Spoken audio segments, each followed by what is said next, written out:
Okay, good evening.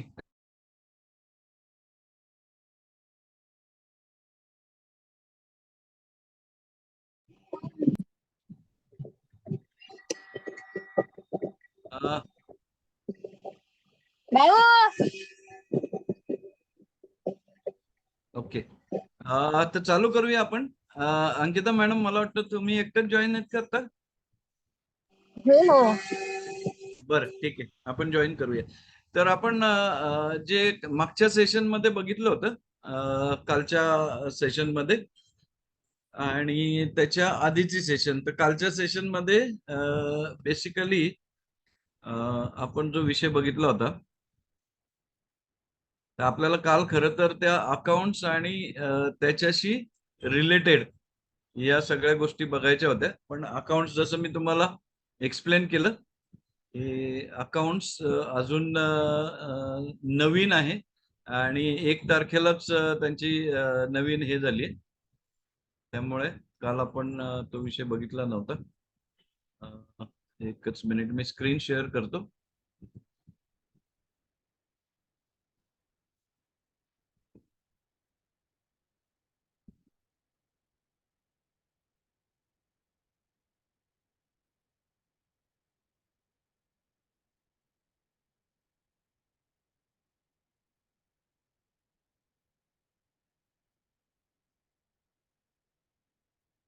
तर काल आपण जे बेसिकली पाहिलं होतं ते मॉडेल अलॉटमेंट लेटर कसं असतं, त्याच्यामध्ये क्लॉज काय काय असतात, काय काय नसतात. आता आजचा जो सेशन आहे, तर अजून एक दिवस मला ती नवीन इन्फॉर्मेशन घेण्यासाठी पाहिजे रिलेटेड टू अकाउंट्स, जे 1 जुलै पासून नवीन काही रूल्स आलेले आहेत. तर आज आपण जो पुढचा पार्ट आहे की स्टँडर्ड पेमेंट शेड्यूल, जे कसं असायला पाहिजे किंवा कसं असतं आणि रेरानी काय तुम्हाला प्रोव्हिजन्स घालून दिलेले आहेत. तर तो पार्ट आज आपण कव्हर करूया.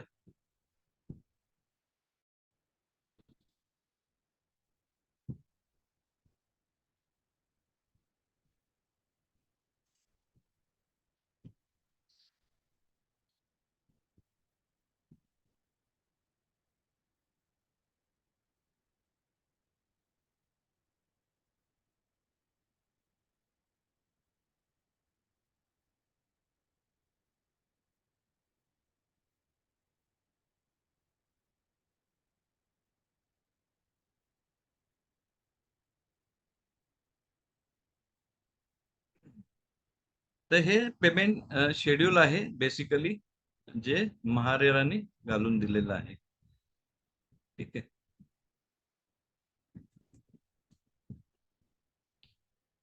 तर याच्यामध्ये आपण ही जी आहेत, या पर्टिक्युलर्स मध्ये महारेराने स्टेजेस घालून दिलेले आहेत वेगवेगळ्या.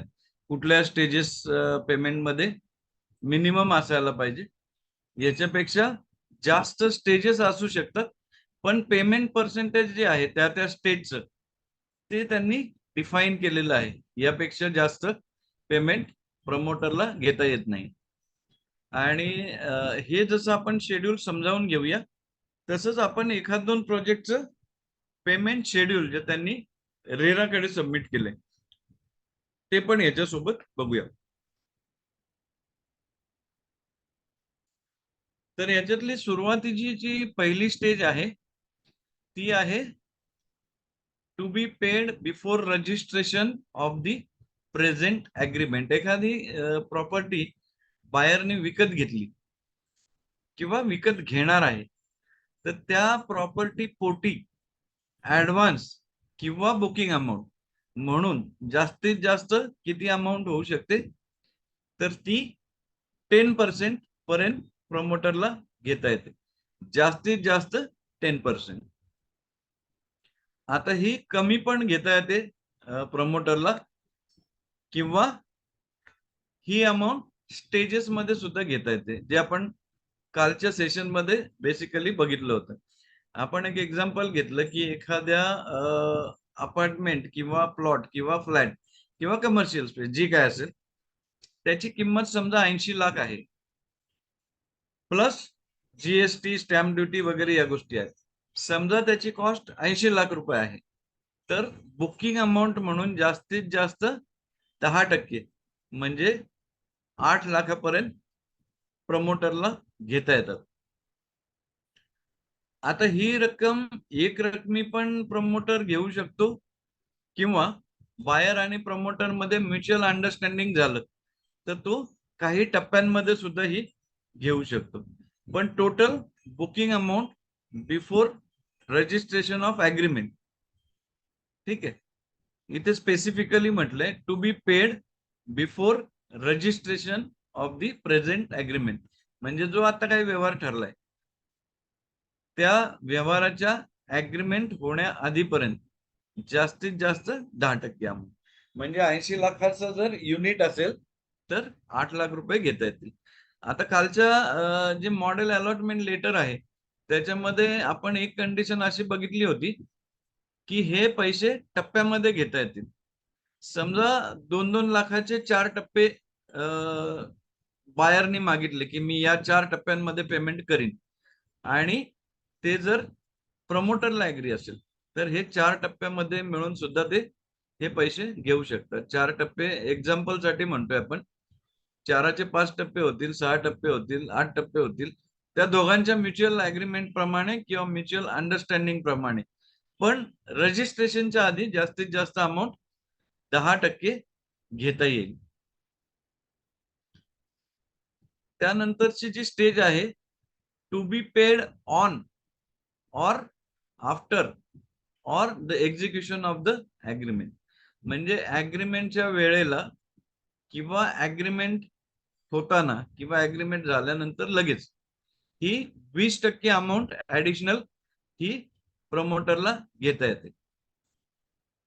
म्हणजे जेव्हा अग्रीमेंट होतं त्यावेळेला टोटल अमाऊंट प्रमोटर जास्तीत जास्त किती घेऊ शकतो, तर वरचे 10% प्लस हे 20%. म्हणजे अग्रीमेंट होईपर्यंत जास्तीत जास्त 30% अमाऊंट ही प्रमोटरला घेता येते.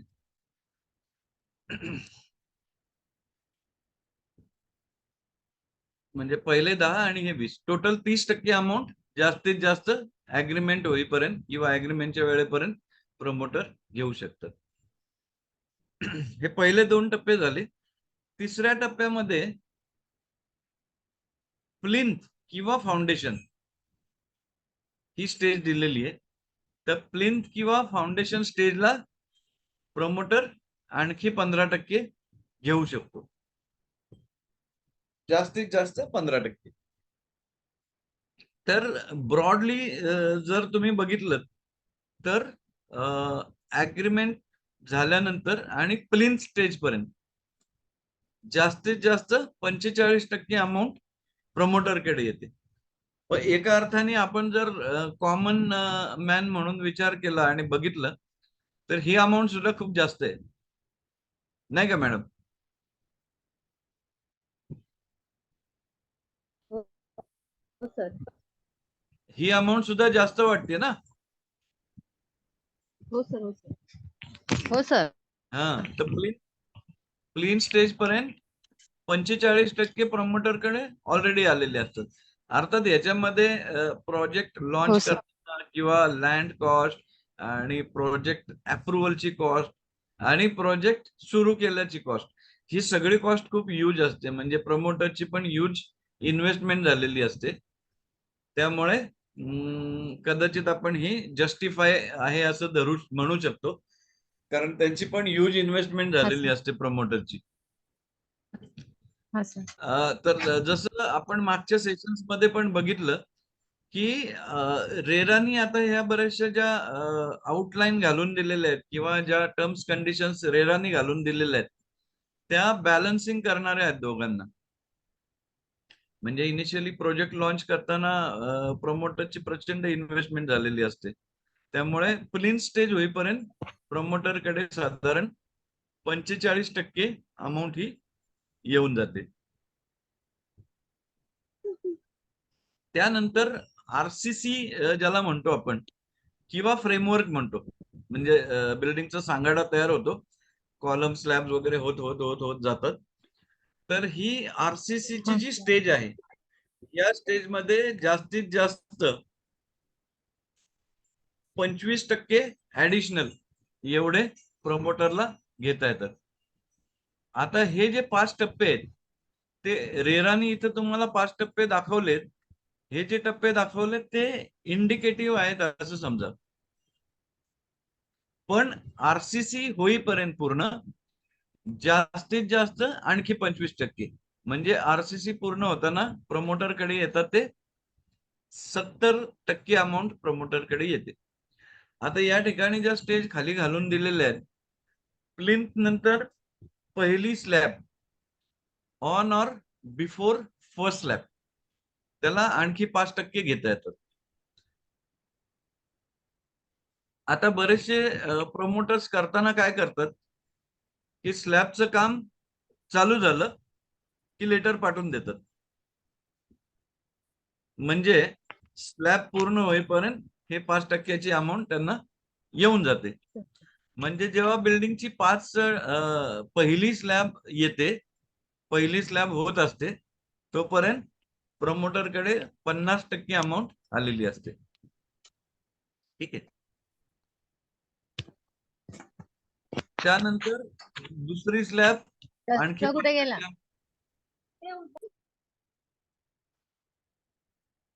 हॅलो. हा, तर दुसरी स्लॅब होईपर्यंत आणखी 5% अमाऊंट प्रमोटर घेऊ शकतात. आता ही पहिली स्लॅब, दुसरी स्लॅब, तिसरी स्लॅब, चौथी स्लॅब आणि 5वी स्लॅब असे 5 टप्पे रेरानी घालून दिले. पण समजा एखादी बिल्डिंग 20 स्लॅब असलेली आहे, तर प्रमोटर या स्टेजेस डिफर करू शकतो. म्हणजे पहिल्या स्लॅब नंतर त्यांनी एक टप्पा घेतला, 5व्या स्लॅब नंतर एक घेतला, 10व्या स्लॅब नंतर एक घेतला, 15व्या स्लॅब नंतर एक घेतला आणि 20व्या स्लॅब नंतर एक घेतला. असंही प्रमोटर करू शकतात. पण फ्रेमवर्क किंवा स्लॅबचं काम पूर्ण होईपर्यंत सगळ्या बिल्डिंगचं जास्तीत जास्त 70% पर्यंत अमाऊंट प्रमोटरकडे घेऊ शकतो, प्रमोटर किंवा प्रमोटरकडे येते. समजा यांनी पहिल्या 5 स्लॅब मध्येच ही सगळी अमाऊंट घेतली, तर त्याचं आरसीसी होईपर्यंत बिल्डरला पुन्हा डिमांड क्लेम करता येत नाही. म्हणजे साधारण आरसीसी पूर्ण होताना 70% अमाऊंट ही प्रमोटरकडे येते किंवा अलॉटीला ती पे करायला लागते. ठीक आहे. हे इथपर्यंतचं जे काम आहे ना, तर सगळ्या बिल्डिंगचं एकत्रच होत असतं. म्हणजे या जनरल टर्म्स आणि कंडिशन्स आहेत. आता स्पेसिफिक टू युअर युनिट किंवा अलॉटीचं जे युनिट आहे त्याच्याशी संबंधित स्टेज याच्या खाली चालू होतात. ठीक आहे. आता पुढची जी पेमेंटचा टप्पा आहे, तो आहे ऑन कम्प्लिशन ऑफ वॉल्स, म्हणजे internal external walls, internal plaster, flooring म्हणजे तुमच्या फ्लॅट किंवा अपार्टमेंटच्या टाइल्स, डोर अँड विंडोज, दरवाजे खिडक्या लागल्या पाहिजेत, सॅनिटरी वेअर लागली पाहिजेत, स्टेअरकेस पूर्ण व्हायला पाहिजे, लिफ्ट व्हायला पाहिजे, लॉबीज व्हायला पाहिजे त्या फ्लोअर पर्यंत. म्हणजे समजा आपला 12व्या फ्लोअर वरती फ्लॅट आहे, तर 12व्या फ्लोअर पर्यंतच्या स्टेअरकेस, लिफ्टच्या वॉल, लॉबीचं फ्लोरिंग हे सगळं त्या लेवल पर्यंत व्हायला पाहिजे. म्हणजे हे जर सगळं कंप्लीट असेल तर प्रमोटर पुढचे 5% आणखी मागू शकतो. म्हणजे ही स्टेज आली तुमची. म्हणजे बघा बॅलन्सिंग कसं होतंय, तर आरसीसी पर्यंत बिल्डरकडे जास्त पैसे जातात आणि आरसीसी नंतर मात्र बिल्डरला जास्त काम करायचं आहे आणि येणारे पैसे कमी आहेत. तर हे सगळं on completion of walls, internal plaster, flooring, doors and windows, sanitary fittings, staircase, lift wells, lobbies up to the floor level of the apartment, हे सगळं पूर्ण होताना आणखी 5% प्रमोटर मागू शकतात. म्हणजे टोटल आतापर्यंत 75% अमाऊंट ही बिल्डरकडे जमा झालेली आहे आपल्या अपार्टमेंट किंवा युनिट पोटी.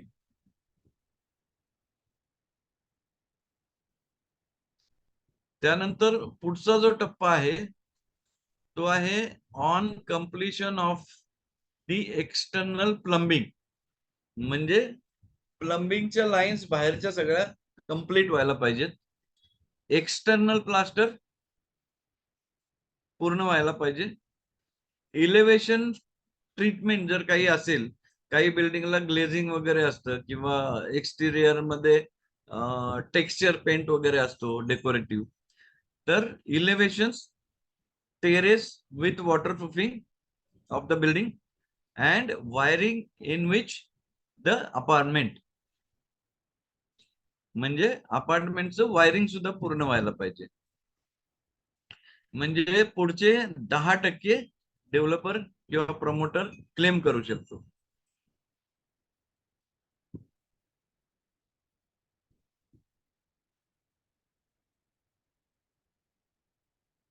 तर काय काय व्हायला लागते on completion of external plumbing, external plaster, elevation, terrace with waterproofing of the building or wing in which apartment is situated. तर त्या बिल्डिंगचं वॉटरप्रूफिंग व्हायला पाहिजे ज्या विंग मध्ये हे अपार्टमेंट आहे. म्हणजे तुमच्या फ्लॅट ज्या बिल्डिंग मध्ये आहे त्या बिल्डिंगचं पूर्ण वॉटरप्रूफिंग वगैरे व्हायला पाहिजे. म्हणजे या स्टेज पर्यंत 85% प्रमोटरकडे जमा होत आहेत. पण ऍट द सेम टाइम बराच बिल्डिंग शेपअप झालेली असते या वेळेपर्यंत. पुढची जी पेमेंट स्टेज आहे ती आहे on completion of lift walls, water pump, electrical fittings, electromechanical and environmental requirements, entrance lobby, plinth protection, paving of areas. म्हणजे या मध्ये तुमचे रोड्स वगैरे येतात पेरीफेरीचे.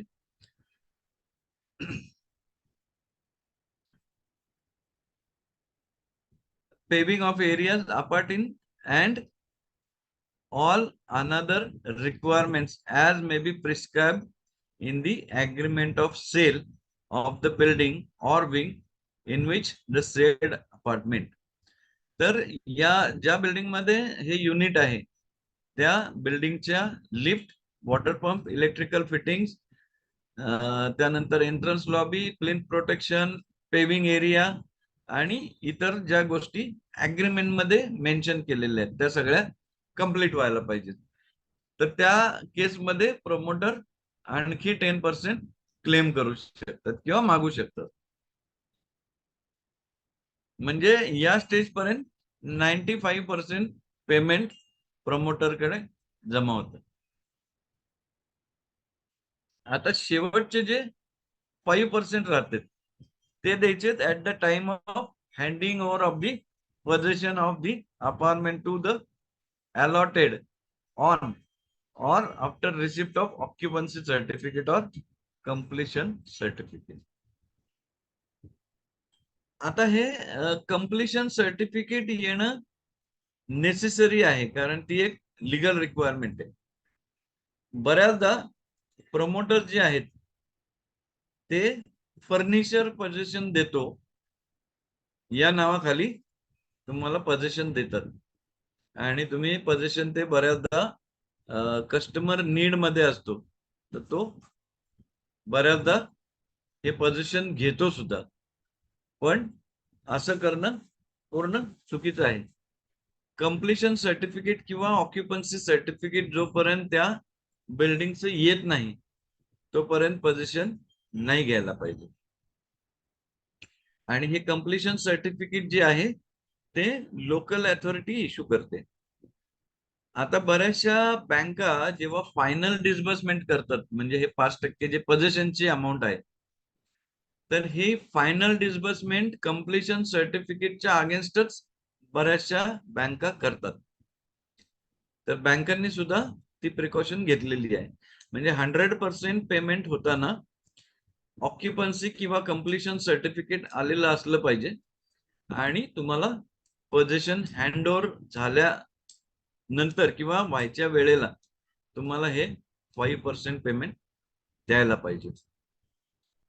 आता हे जे 5% पेमेंट आहे हे आधी घाईघाईनी आपल्याकडचं कॉन्ट्रीब्युशन टाकून अनेकदा अलॉटीज घेतात, पण ते घ्यायला नाही पाहिजे. कम्प्लिशन सर्टिफिकेट आल्यानंतर रितसर बँकेकडनं जेव्हा ते पेमेंट रिलीज होतं तेव्हाच ते पेमेंट रिलीज करून पोझिशन घ्यायला पाहिजे. तर असे बेसिकली हे 100% चे टप्पे आहेत. याच्यामध्ये वेगवेगळे प्रमोटर्स वेगवेगळे छोटे मोठे बदल करतात, पण ब्रॉडली एक आपण छोटस हे बघूया.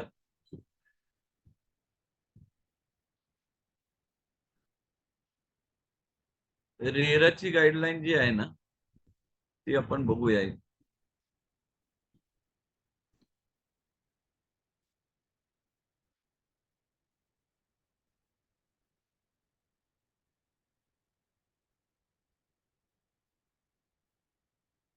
तर हे जे पेमेंट शेड्यूल आहे ना,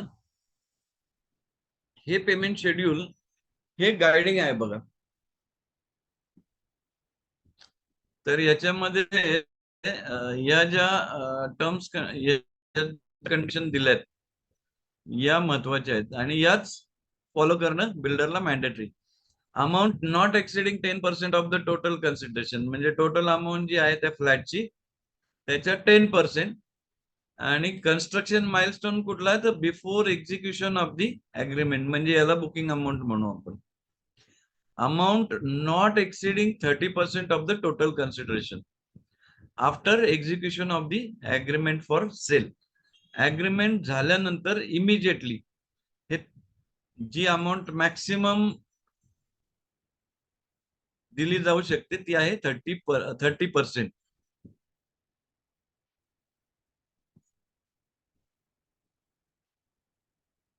Amount not exceeding 45% of the total consideration on completion of the plinth of the building or wing in which said apartment is located.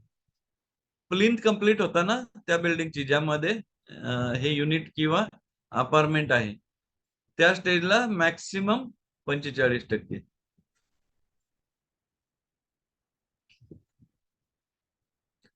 Amount not exceeding 70% on completion of walls, internal plaster, flooring, doors and windows of the said apartment. त्यानंतर amount not exceeding 80% of the total consideration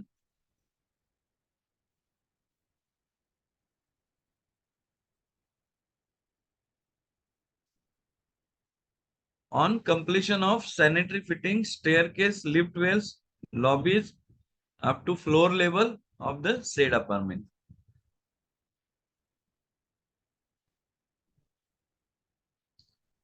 Amount not exceeding 85%. म्हणजे महत्वाचे टप्पे घालून दिलेत. Interim समजा हे 80 आणि 85 याच्यामध्ये प्रमोटरनी 2 टप्पे केले तर ठीक आहे, म्हणजे 2 टप्पे त्याच्यामध्ये केले तरी हरकत नाही. पण हा माइलस्टोन जो आहे on completion of external plumbing, external plaster, elevation, terrace with waterproofing of the building or wing in which the said apartment is located, हे मॅक्सिमम 85% असायला पाहिजे. ठीक आहे. काही प्रमोटर्स त्यांचा कॅश फ्लो मॅनेज करण्यासाठी याच्यामध्ये 2 टप्पे करतात. आता 85 to 95 हे जे आहे याच्यामध्ये 5-5% 2 पार्ट पण बऱ्याचदा प्रमोटर करू शकतात. पण 95% चा माइलस्टोन काय आहे तर on completion of the lifts, water pumps, electrical fittings, electromechanical and environmental requirements, entrance lobby, plinth protection, paving of the areas apart in, and all other requirements as may be prescribed in the agreement of sale of the building or wing in which the said apartment is located. तर हे milestone लक्षात ठेवायचे किंवा milestone हे governing आहेत प्रत्येक प्रमोटरला आणि अलॉटीला. आणि बॅलन्स अमाऊंट जी आहे जी 5% आहे ही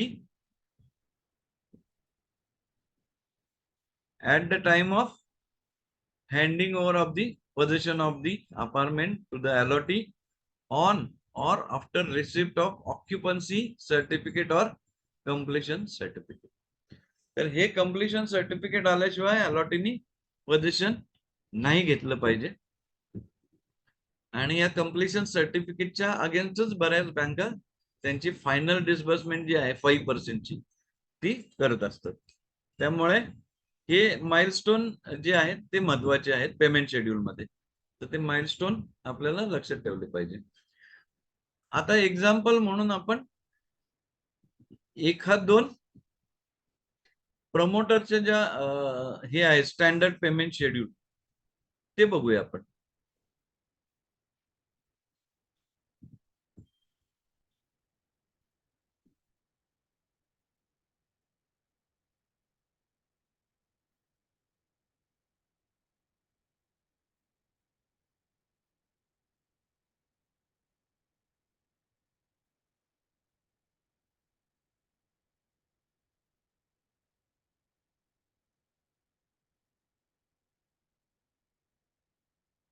आता हे एका प्रमोटरचं अग्रीमेंट मधला पार्ट आहे, तो फक्त मी आपल्यासाठी काढून घेतलाय.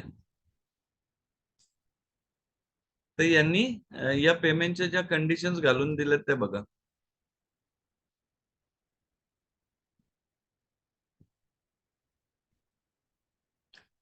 At the time of booking 10% जी रेरानी पण घालून दिलेली कंडिशन आहे.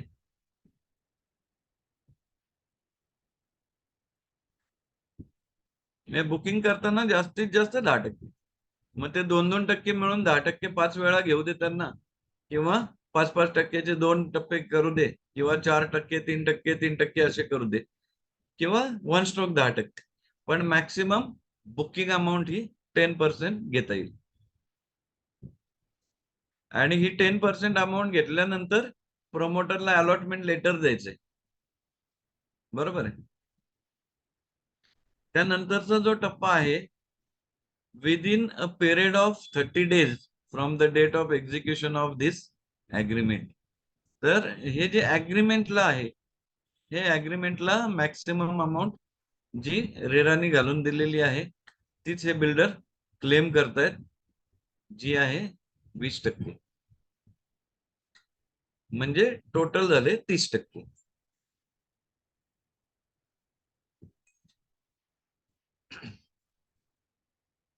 त्यानंतर ही जी अमाऊंट आहे ही 15% amount on completion of plinth with stealth car parking.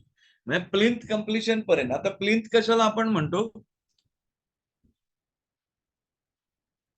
Madam सांगता येईल का तुम्हाला, प्लिंथ कशाला म्हणतो आपण?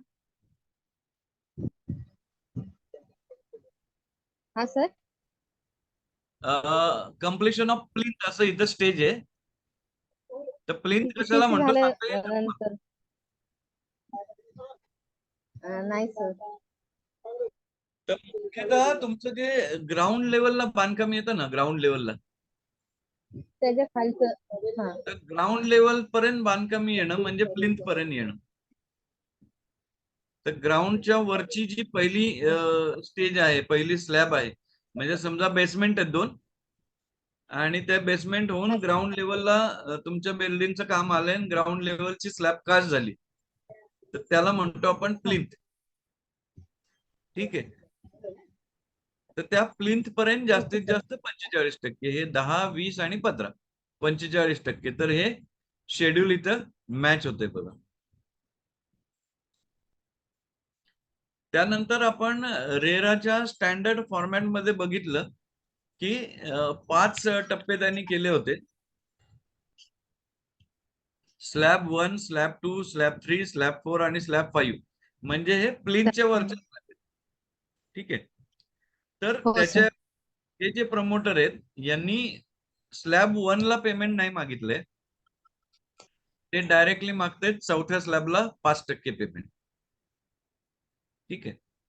त्यानंतर 8व्या स्लॅबला 5% पेमेंट, 12व्या स्लॅबला 5% पेमेंट, 16व्या स्लॅबला 5% आणि 17व्या स्लॅबला 5%. म्हणजे स्लॅबचे काम काम पूर्ण होईपर्यंत सगळं बिल्डिंग चालू झाल्यापासून सगळ्या स्लॅबचं काम पूर्ण होईपर्यंत जास्तीत जास्त 70% पेमेंट प्रमोटर घेऊ शकतात. तर ते 70% पेमेंट जे आहे ते इथे यांनी मॅच केलेलं आहे जास्तीत जास्त आरसीसीचं काम होताना. आता या प्रत्येक स्लॅबला जरी त्यांनी ग्राउंडच्या लेवल घेतलं, ग्राउंडच्या वरती घेतले तरी चालण्यासारखे, पण यांनी त्यांचं कॅश फ्लो फॅसिलिटेट करण्यासाठी चौथ्या स्लॅबला एक टप्पा, 8व्या स्लॅबला एक टप्पा, 12व्या स्लॅबला एक टप्पा आणि 16-17व्या स्लॅबला एक एक टप्पा अशा प्रकारे यांनी पेमेंट शेड्यूल बनवलेलं आहे, which is acceptable as per as RERA is concern. कारण तुमचं आरसीसी पूर्ण होताना जास्तीत जास्त 70% पेमेंट व्हायला पाहिजे. ठीक आहे. तर ते इथं पेमेंट शेड्यूल मॅच झालंय.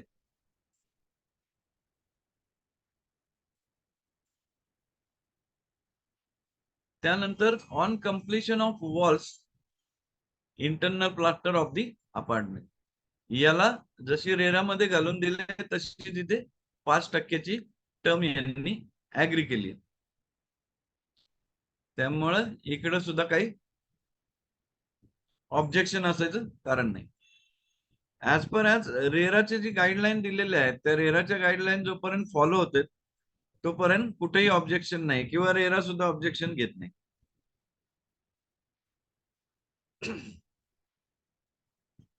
त्यानंतर पुढची जी स्टेज आहे, आपण रेराची जी स्टेज बघितली तर ती 10%ची स्टेज होती. तर ही 10%ची स्टेज जी आहे या प्रमोटरनी 2 टप्प्यामध्ये ती डिवाइड केली.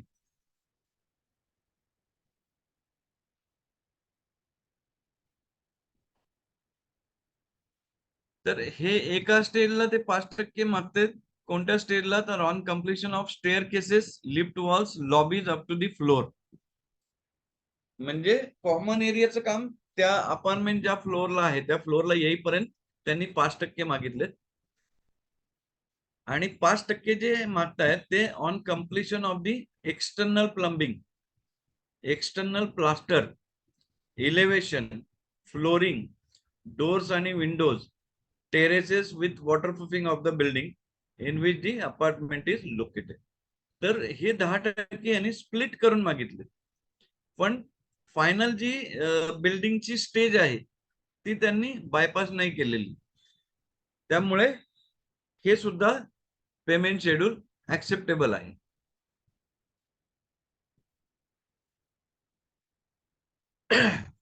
त्यानंतरची जी स्टेज आहे ती रेरा प्रमाणे पण 10%च आहे. आणि त्यामध्ये दिलेला हा जो माइलस्टोन आहे तो पण इथं फॉलो होतोय. On completion of lifts, water pumps, electrical fittings, electromechanical and environmental requirements, entrance lobby, प्लीन protection and paving of the areas. तर या स्टेज पर्यंत ऑलमोस्ट बिल्डिंग कम्प्लिशनला आलेली आहे. आता शेवटचा जो टप्पा आहे तो 5%चा आहे आणि तो आहे at the time of handing over of the possession of the apartment. आता या ठिकाणी अलॉटीला काय बघायचंय? तर अलॉटीला बघायचंय की या बिल्डिंगचं कम्प्लिशन सर्टिफिकेट आलंय किंवा नाही आलंय. आणि कम्प्लिशन सर्टिफिकेट आलं असेल तरच फायनल पेमेंट करून पोझिशन घेणे. कारण अनेकदा जर कम्प्लिशन सर्टिफिकेट येण्याआधी फर्निचर पोझिशनच्या नावाखाली आपण पोझिशन घेतलं आणि काम चालू केलं फर्निचरचं, तर कम्प्लिशन सर्टिफिकेट डिले झालं तर काय? तोपर्यंत आपल्याला राहायला तर येता येत नाही, कारण कम्प्लिशन नाहीये. तर तो मधला जो पिरियड आहे तो वाचवण्यासाठी अनेकदा अलॉटी फर्निचर पोझिशन घेतात आणि त्याचं फर्निचरचं काम चालू करतात. तर तसं न करता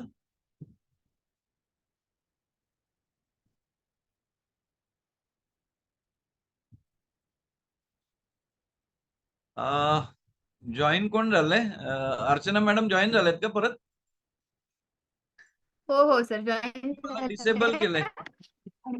केलं केलं आता. Screen sharing able disable. आता केलं बघा सर. हा, ओके. तर अनेकदा हे जे पोझिशन आहे, हे पोझिशन शेअर झाली ना स्क्रीन? हो सर. हा. हो सर. तर अनेकदा हे पोझिशन घाईघाईमध्ये अलॉटी घेतात आणि मग ते पोझिशन घेतल्यानंतर समजा कम्प्लिशन लांबलं तर फसगत होते. म्हणून कम्प्लिशन सर्टिफिकेट येईपर्यंत पोझिशन न घेणं हा सगळ्यात उत्तम उपाय आहे. फायनल 5% पेमेंट द्यायचं आणि पोझिशन घ्यायचं जेव्हा कम्प्लिशन सर्टिफिकेट आलं असेल. आता हे एका डेव्हलपरची लिस्ट आहे, पेमेंट शीट आहे. तसंच आपण आणखी एका डेव्हलपरचं बघू. हे पण मी मुद्दाम याच्यावरनं ऑनलाईन काढून ठेवलं आपल्यासाठी.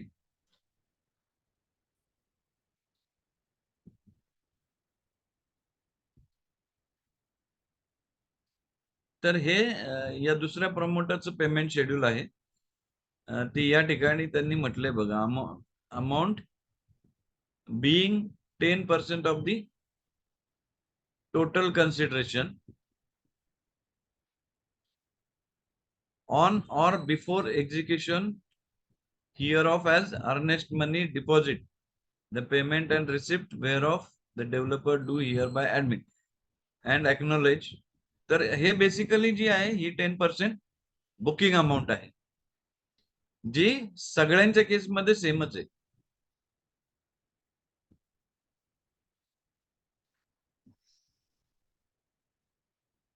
त्यानंतर नेक्स्ट स्टेज जी आहे ही 20% आहे, ती पण सेमच आहे. रेराची पण सेम आहे आणि आपण जे दोन पेमेंट शेड्यूल वेगवेगळ्या प्रमोटरची बघितली त्यातही सेम दिसते. त्यानंतर तिसरी जी पेमेंटची स्टेज आहे ही ऍडिशनल 15% आहे आणि ही जी आहे ही प्लिंथ कम्प्लिशनच्या वेळेला आहे, on completion of the plinth of the building. आता मगाशी आपण जे बघितले ते 5% प्रमोटरने घेतले होते. या ठिकाणी हे जे प्रमोटर आहेत हे मागताना काय मागतात बघा, अमाऊंट बिईंग 4%. आता हे 4% अमाऊंट मागतात कधी, तर हे सेकंड स्लॅबला 4% अमाऊंट मागतात.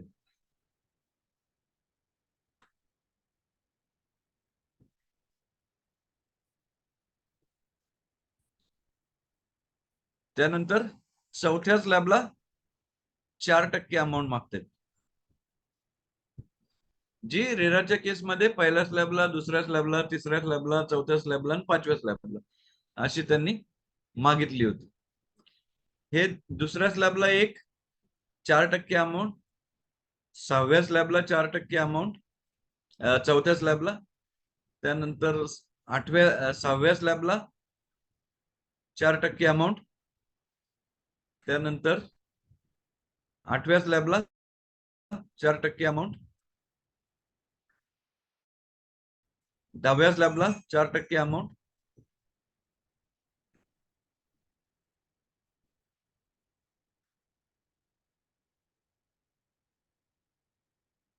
आणि टेरेस स्लॅबला 4% अमाऊंट. असे मिळून या प्रमोटरनी मागितले 45% प्लिंथ पर्यंतचे आणि हे 1 2 3 4 5 6 24% आरसीसी कंप्लीट होताना, स्लॅबचं काम पूर्ण होताना आणखी 24%, म्हणजे रेराने बंधन घालून दिले 70%. हे प्रमोटर जे आहेत पर्टिक्युलर ते मागतात 69% आरसीसी पूर्ण होताना.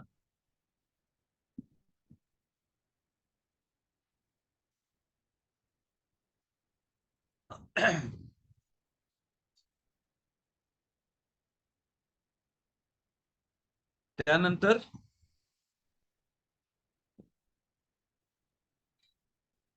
अमाऊंट 7% ते मागतात on completion of walls and internal plaster of the premises. तर रेराच्या गाईडलाईन प्रमाणे 75% अमाऊंट या स्टेज पर्यंत मागायला पाहिजे. आता ह्या बिल्डरचं जर तुम्ही हे पेमेंट शेड्यूल बघितलं तर या ठिकाणी 69 + 7 ही अमाऊंट होती 76%. जर रेराने ऑब्जेक्शन घेतलं किंवा एखाद्या अलॉटीने ऑब्जेक्शन घेतलं तर त्यांना हे रिवाइज करायला लागू शकतं, कारण 75% पेक्षा जास्त अमाऊंट प्रमोटर चार्ज करू शकत नाही. त्यानंतर पुढची जी स्टेज आहे 7% on completion of staircase, lift wells, external plaster of the building. तर ही स्टेज पूर्ण होताना प्रमोटर जास्तीत जास्त 85% पर्यंत अमाऊंट घेऊ शकतात. आता या केसमध्ये प्रमोटरनी ही जी अमाऊंट मागितली ती 7% आहे, तर वरचे 69 + 7 + 7, तर ही सगळी मिळून 83% अमाऊंट होती.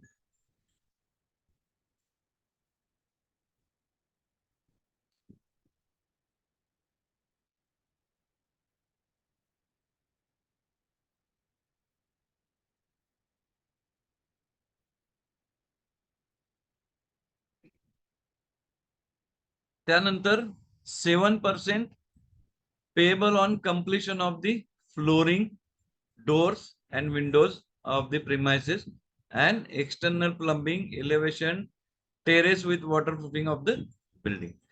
आता ही जी सगळी मिळून अमाऊंट आतापर्यंत झाली ही झाली 90%.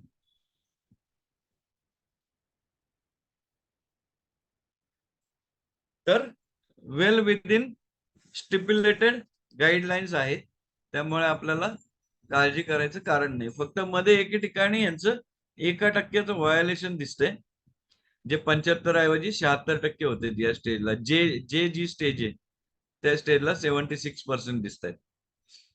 त्यानंतर 5% amount on completion of sanitary fittings of the premises, lift, electrical fittings, entrance lobby, paving of the areas आणि all other requirements as prescribed in the agreement of sale.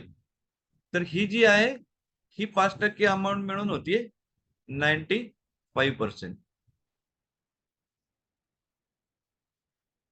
बरोबर आहे. या स्टेज पर्यंत बिल्डिंग शेपअप झाली, almost handing ओव्हरच्या स्टेजला आली. आता handing ओव्हरला जे पैसे द्यायचे ते 5% इथं या प्रमोटरनी सुद्धा सेमच मागितलेले आहेत. आणि क्लिअरली म्हटलं इथं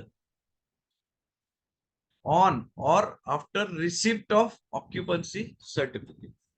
पोझिशन देताना किंवा पोझिशन दिल्यानंतर किंवा पोझिशन द्यायच्या वेळेला हे शेवटचे 5% द्यायचे.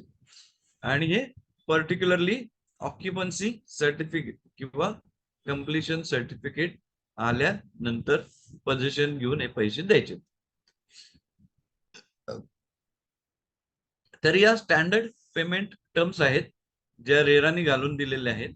बिल्डर थोडस प्लस मायनस याच्यामध्ये करू शकतात, पण ब्रॉडली 3 याच्यातले महत्वाचे टप्पे आहेत.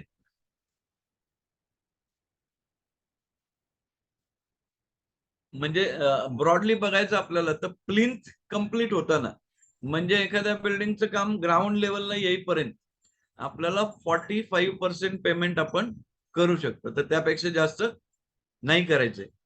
आणि प्रमोटर सुद्धा मागू शकत नाही.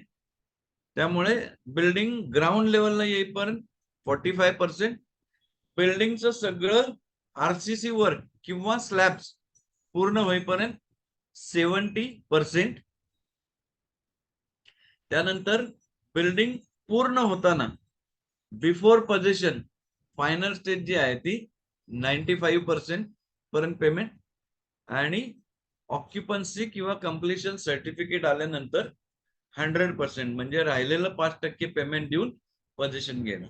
तर 4 महत्वाचे टप्पे: प्लिंथ 45%, स्लॅबचं सगळं काम होताना 70%, तुमच्या अपार्टमेंटशी रिलेटेड सगळं काम आणि बिल्डिंगची कॉमन एरियाचं काम पूर्ण झाल्यानंतर 95% पर्यंतची स्टेज, आणि ताबा घेताना कम्प्लिशन सर्टिफिकेट आलं असेल तर शेवटचे 5% म्हणजे 100% पेमेंट देऊन पोझिशन घ्यायचे. तर असे हे महत्वाचे टप्पे आहेत. तर याच्यामध्ये तुम्हाला काही मॅडम डाऊट असला तर विचारू शकता. नाही सर, नाहीये. मग तुम्ही कन्स्ट्रक्शन शी काही तुमचं कनेक्शन आहे का, संबंध आहे का? हो सर. काय म्हणजे तुम्ही इंजिनियर वगैरे आहात का? नाही सर, पण मी छोटी मोठी कामं घेते कामं? घेते. तुम्ही हा. कामं घेता का? हो हो. कशाची, इंटिरियरची का बाकी पण? बाकी पण बंगलो. मग कॉन्ट्रॅक्टिंग करताय का? हो हो सर. बर बर बर, चांगली गोष्ट आहे. अदरवाईज तुम्हाला काय शेअर करायचं असेल किंवा मागच्या कुठल्या ह्याच्यात काही डाऊट असला तर विचारा.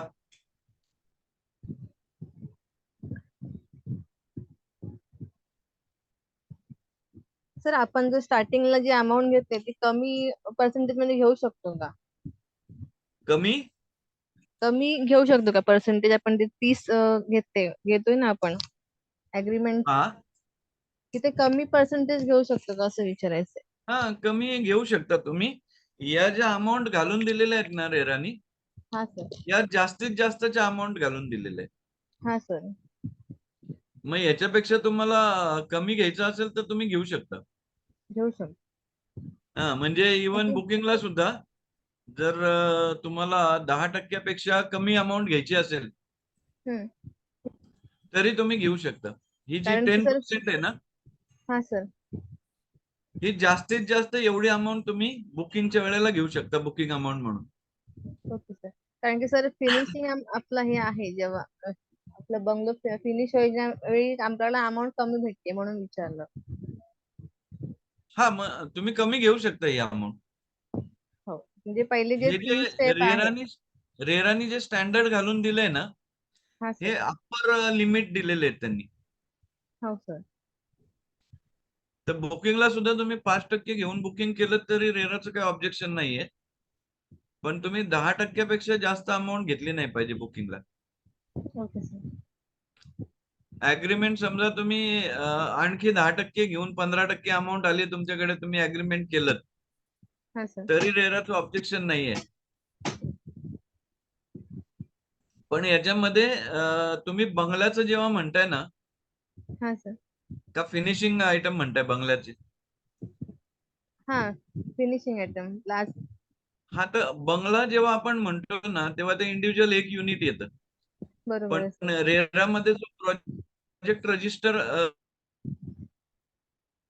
ते फ्लॅट सिस्टम आहे. करावा लागतो ना, त्याच्या ज्या आत्ताच्या गाईडलाईन आहेत हा सर. त्याप्रमाणे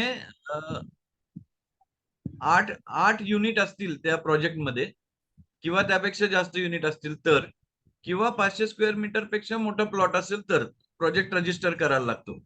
आता या कुठल्याही प्रोजेक्टमध्ये जेव्हा सेलची ऍक्टिव्हिटी इन्व्हॉल्व असते हा सर. त्यावेळेला तो प्रोजेक्ट रजिस्टर करणं आवश्यक आहे. आणि या सर 2-3 स्टिप्युलेशन फ्लोर असतील तर, 2-3 फ्लोर ची बिल्डिंग असेल तर, आणि त्याच्यामध्ये जर एरिया तुमचा 500 स्क्वेअर मीटर पेक्षा जास्त असेल जास्त प्लॉटचा असेल. हा. आणि 3च युनिट आहेत तरी तुम्हाला तो प्रोजेक्ट रजिस्टर करायला पाहिजे, जर सेल आहे याच्यामध्ये. सेल असेल तर. हा, आता तुम्ही समजा 4 रिलेटिव्ह आहात, 4 रिलेटिव्ह मिळून तुम्ही तुमचं कॉन्ट्रीब्युशन काढून काहीतरी प्रोजेक्ट कन्स्ट्रक्ट करताय. हा सर. याच्यामध्ये डायरेक्ट सेलची ऍक्टिव्हिटी नाहीये, नाही. तर रजिस्टर करायची गरज नाहीये. ज्या ठिकाणी ऍडव्हर्टाइजमेंट, सेल्स, मार्केटिंग या ऍक्टिव्हिटी इन्व्हॉल्ड आहेत हा सर. आणि ज्याच्यामध्ये एरिया 500 स्क्वेअर मीटर पेक्षा जास्त आहे किंवा 8 पेक्षा जास्त युनिट्स आहेत, तर असा प्रोजेक्ट कंपल्सरी रजिस्टर करायला लागतो. 8 स्क्वेअर पेक्षा जास्त असतील तर, आणि 500 हा. स्क्वेअर मीटर पेक्षा ग्राउंड जास्त प्लॉटचा एरिया असेल तर. प्लॉट एरिया असेल तर. हा. Okay sir. तर म्हणजे या आपला 2 built-up area क्रायटेरिया ना सर? पैकी एक क्रायटेरिया जरी मीट होत असेल ना आणि हा त्यात सर. सेल्सची ऍक्टिव्हिटी इन्व्हॉल्व असेल तर तुम्हाला प्रोजेक्ट रजिस्टर करायला पाहिजे. Okay sir. पण हे समजा आपण 4 जण रिलेटिव्ह आहेत, भाऊ भाऊ आहे समजा, हा. किंवा बहीण भाऊ मिळून हे कन्स्ट्रक्शन करतायत 4 फ्लॅट किंवा 4 बंगलो किंवा 4 युनिट्स, तर त्याच्या रजिस्ट्रेशनची गरज नाहीये. आणि थोडस मिक्सअप होताना मला दिसते, तुम्ही कॉन्ट्रॅक्टिंग करताय, तर तुम्ही कॉन्ट्रॅक्टिंगच्या दृष्टीने या पेमेंट टर्म्स बघताय का? नाही, विचारलं फक्त सर. राईट. कारण त्या मिक्सअप नाही व्हायला पाहिजे. या बेसिकली प्रमोटर आणि अलॉटी मधल्या पेमेंट टर्म्स आहेत. Okay sir. Right. Okay sir. हा. तर आणि काय तुम्हाला असला डाऊट तर विचारा. काही हो सर. तुम्हाला शेअर करायचंय, तुम्हाला काही माहिती द्यायची असेल तरी देऊ शकतात. ओके.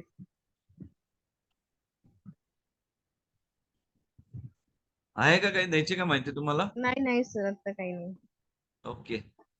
मग आजचं सेशन थांबवायला माझ्या मते हरकत नाही ना? पण हो चालेल सर. अर्चना मॅडम, हो सर, आजचं सेशन थांबवूया आपण. चालेल ना सर. आता याच्यामध्ये फक्त एक गोष्ट होती, उद्या आणि परवा मी मुंबईला आहे. ओके. तर उद्याला बहुतेक मला सेशन घ्यायला जमेल, हा. पण शुक्रवारचं सेशन मला घ्यायला जमेल असं वाटत नाही, कारण मी परत येत असेल माघारी मुंबईहून. हा. तर रस्त्यामध्ये असणार मी, ट्रॅव्हलिंग मध्ये. हा, मग तेव्हा मी स्वानंद सरांना बोलते मग. नाहीतर हा, तसं स्वानंद सर पण बिझी आहेत कदाचित. जर ते हम्म. बिझी असले तर मग आपण शनिवारी 2 तास घ्यायचं सेशन का शनिवार रविवार घ्यायचं ते मला फक्त सांगा. हा चालेल. उद्या आहात ना ते तुम्ही? नंतर सांगितलं उद्याचं तरी क्लिअर आहे. चालेल. उद्या मी मुंबईत आहे, तर हॉटेलवरनं मी घेऊ शकेन, तर उद्याला आपण करूया सेशन. हा, बरं, मी सांगेन मग तुम्हाला उद्या. परवाचं शुक्रवारचं फक्त मला सांगा. ओके चालेल सर. ठीक आहे. हो. चला, thank you. Good night. Thank you sir. हो, थँक्यू.